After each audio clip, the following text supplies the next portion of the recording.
Bonjour à tous et bienvenue sur notre chaîne à table, il est midi 12. Comme on me l'a beaucoup demandé, je vais vous préparer le caramel beurre salé. Surtout pensez à vous abonner pour qu'on puisse continuer notre chaîne. Allez, c'est parti! Alors voilà, j'attaque par peser mon sucre dans une grande casserole inox. C'est plus pratique pour voir la coloration. Si vous prenez des casseroles en téflon, on voit moins la couleur dedans. Je rajoute donc mes 2 cuillères à soupe d'eau et je mets à chauffer. Pendant ce temps-là, on pèse la crème avec la vanille. Alors, on peut la faire chauffer dans une petite casserole comme je fais là, ou vous pouvez aussi la faire chauffer au micro-ondes. Les deux méthodes marchent. Le but étant bien sûr d'avoir la crème chaude en même temps que le caramel soit coloré. Il faut que ce soit à peu près en même temps. Voilà. Alors il faut bien penser à remuer la crème et la vanille. Pendant ce temps-là, j'ai préparé aussi une poêle avec de l'eau froide. Vous verrez pourquoi tout à l'heure. Je la pose à côté du feu.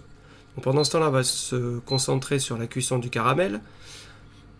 Attention, plus il va être coloré, plus il va prendre de l'amertume.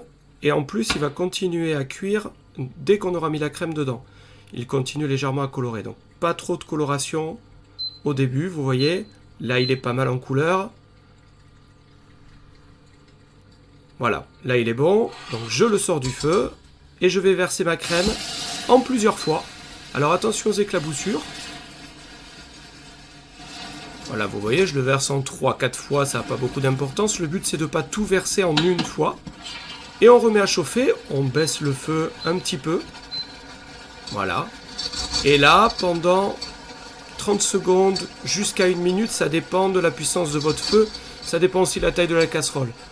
Vous verrez, vous en ferez une fois ou deux et vous commencerez à voir un petit peu le temps qu'il faut pour le réduire. Vous voyez, je réduis en tournant bien autour de la casserole pour enlever les résidus de sucre.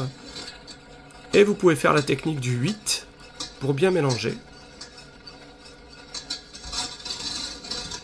Voilà, vous voyez la belle couleur qu'il a, une belle couleur ambrée. Hop, il est cuit et je coupe la cuisson dans ma casserole, dans ma poêle d'eau froide. Et là, je vais le laisser refroidir, gentiment.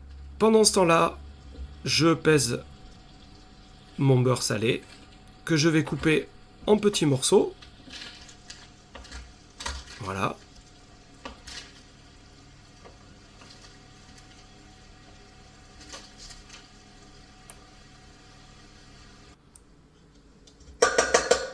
Et ensuite, au bout de 4-5 minutes, que le caramel est légèrement tiédi. Il ne faut pas qu'il soit trop froid, sinon le beurre aura du mal à fondre, mais pas trop chaud, sinon il va fondre un peu vite. Et je trouve que le résultat est un peu moins bien. Voilà. On va mélanger gentiment. Et une fois que c'est fait, vous pouvez remplir votre pot. Et voilà!